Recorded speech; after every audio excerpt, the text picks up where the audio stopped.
Welcome to Education in the Community. I am your host, the Reverend Robert L. McKnight, and we have as our special guests two outstanding young scholars, artists, mentors, etc.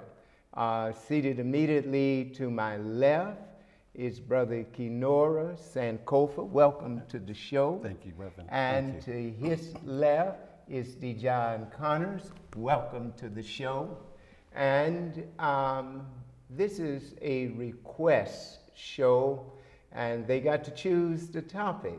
And so we're going to discuss the historical roots and origin of black male-female relationships. How did we arrive to where we are in our relationships today? Looking at it from a historical perspective, also within the context of the social psychology of male-female relationships. And so since I'm allowing you to choose the topic, where shall we begin? Shall we just begin to look at how we survive?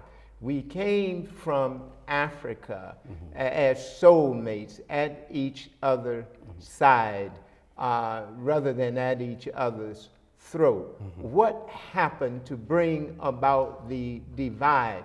When we came here as soulmates, how did we splinter and one go to the left and the other to the right? In the words of the late Dr. Asa Hilliard, how did we end up in this mess that we're in? Well, I'd like to first say, firstly, thank you for having me as a guest, and it's really good to see this brother here, a powerful black man. Thank you, brother. Good to see you, thank you. I believe, personally, it was the spirituality that was broken.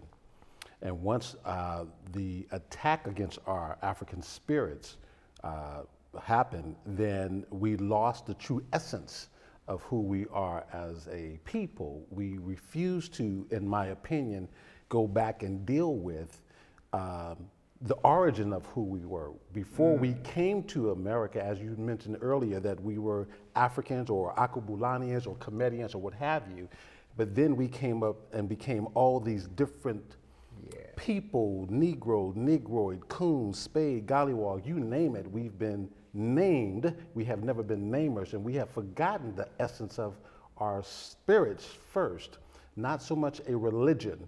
I believe in Africa you have a totality, which is the spirituality, you have the psychology, you have the culture, you have the mores. That's a total. But when we came to America, everything had to be measured from a Eurocentric perspective, measured and quantified. And once you had those particular dynamics going on, I think that was the first part of us losing that connectivity with male-female energy, is my opinion. Yes, I mean, I definitely agree. To add something else to this, right, our spirit was taken from us. First of all, we have to go back and look, how did we get here to America? Yes, we are kidnapped victims. What type of spirit is in a person to go and take somebody, to make them chattel slaves, to rape, to murder, to maim? For more than 300 years, you've done that. That's been done to us. To no other people in the world as has been done to as the African in America. And it's been done spiritually. I would say they took you away from your African cultures, your African mores, your dialect, your language. You know, myself, I remember growing up in South Carolina and not too far from Charleston, and where they speak Gullah or Geechee. They're the Sea Islands. But I grew up in Marion, South Carolina, and I remember being taught, you don't want to talk like those people. You want to speak the good King's English. Talk with your chest out. Conjugate your verbs. Dot the I's, cross the T's. And there's nothing wrong with that.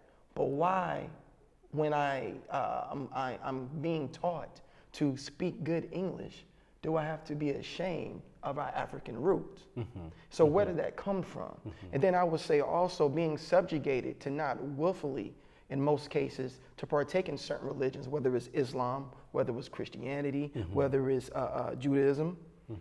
In this country, it was done by tyranny.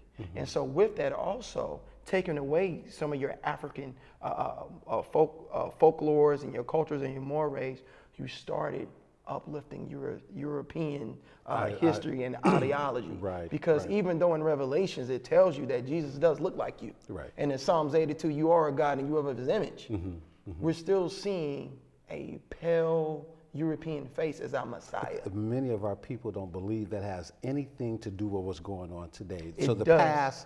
past, and if we're going to go back and say what transpired during slavery, Yes.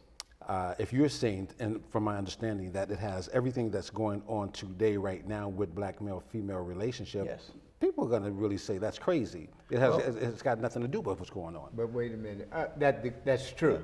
That is absolutely true. That is absolutely true.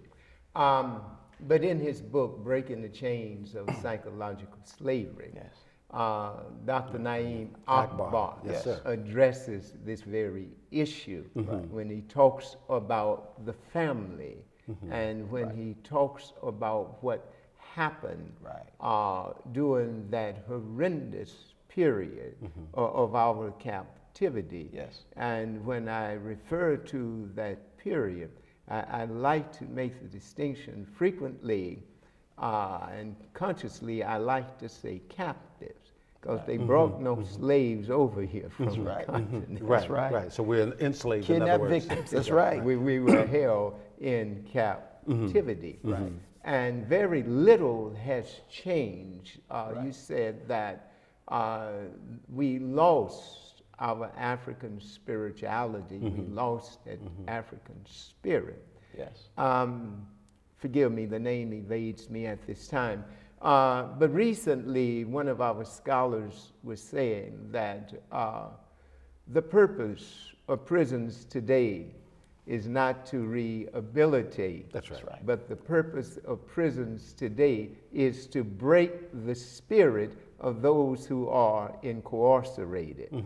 So you go in as an African male, but when you come out, you have lost all connection with your community and those who are like you because they have taken away your spirit. I say that is happening even before we go into prison in many cases. When we look within the community, we have lost that.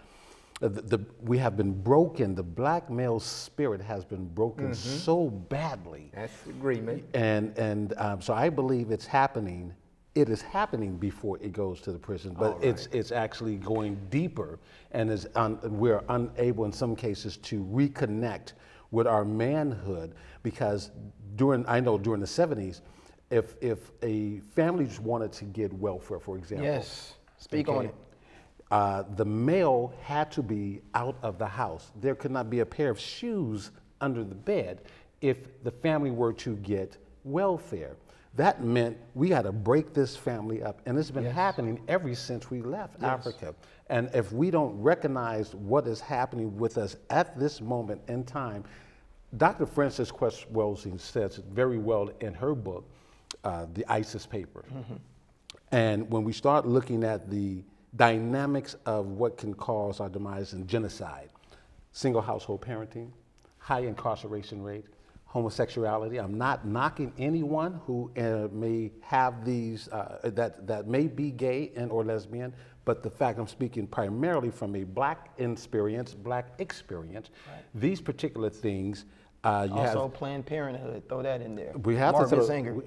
we have to look at all, and then you look at the attack on the black male and the crime when we're talking about police brutality, and then on top of that we have black on black crime. So when you take all of those individual dynamics, if we are not careful, and then we haven't even thrown in the spirituality, Most definitely. we haven't thrown in the psychology. If we take all of those dynamics, is it possible that our race will not be here 100 years from now? Let me throw this in before Brother Dejuan comes in and shares with us. We cannot overlook the fact that we are a very resilient people. Most That is definitely. true. And so I believe that due to that resiliency, Sterling Brown has a poem out. The black men keep coming on. They're growing stronger. They're growing stronger. I do believe that the seed is being planted. Okay. That in the generations to come, with young brothers like yourself, it's going to bear fruit. Yes. And that we will come back. Yes. If we were able to endure almost 300 years of cruel bondage, Yes. and yet produce out of that, not afterwards, but exactly. during that period of time, a Frederick Douglass, Right. self-liberated captive. A Nat Turner died in the struggle of liberation. A Harriet Tubman returned to captivity to free over 300. I believe that the seed may be dormant at this time, but it will resurface again. Yes, I agree. I think it definitely will. Myself, I'm 32 years old, and I'm amazed at myself when I can sit amongst 16-year-olds, 20-year-olds, and they can tell you about Sojourner Truth. They can tell you about Malcolm X, Marcus Garvey, Amy Jakes Garvey. I'm like, well, where are you getting this knowledge? Because I definitely wasn't taught that in the public school system. That's right. And these guys they want more. They have hunger. Yeah, right. And I just believe with every generation, it's always the youth that pushes the forefront. right. When I look at so many different revolutionaries, I look at whether it was SNCC or where I saw the Nation of Islam, it was always the youth that served as the avant-garde of pushing social change. And I think what happens when the youth are seeing some of us that are in a stalemate, and they're seeing the constant social and political and economical deprivations that we're in, they won't change. But I think it really starts with knowledge of self, understanding our true culture, our history, understanding that you are really standing on the shoulders of seen and unseen heroes that you would never imagine. That's right. Starting there. And then I will also say, let's get rid of this patriarchal mindset. We have to get back to matriarchy. How do we do that? Because first of all, we have to start teaching what the woman means to us in our community, in our family. I was recently just having a conversation with someone, and first thing they said, oh, your father was a strong man. I said, yes, but what made you say that, ma'am? Because I let a lady sit down, and I gave her her proper respect at a restaurant. And she said, your father was a strong man, I could tell. And I said, what made you say that? She said, what were your mannerisms? I said, well, you're right, but I have a strong mother as well. See, my father didn't run the household, and my mother didn't either. It was called something like my aunt. That's in ancient right. Kemet. It's That that is right. balance. That's that. Because That's that male-female I'm half energy. man, half woman. That's right. 23 chromosomes for mother, 23 for my father. That's right. I remember as a kid going to my father, hey, Pop, can I go to the game? No, you made a C on your test. You can't go. Okay. Hey, Mom, you know I've been working hard. I did all my chores around here.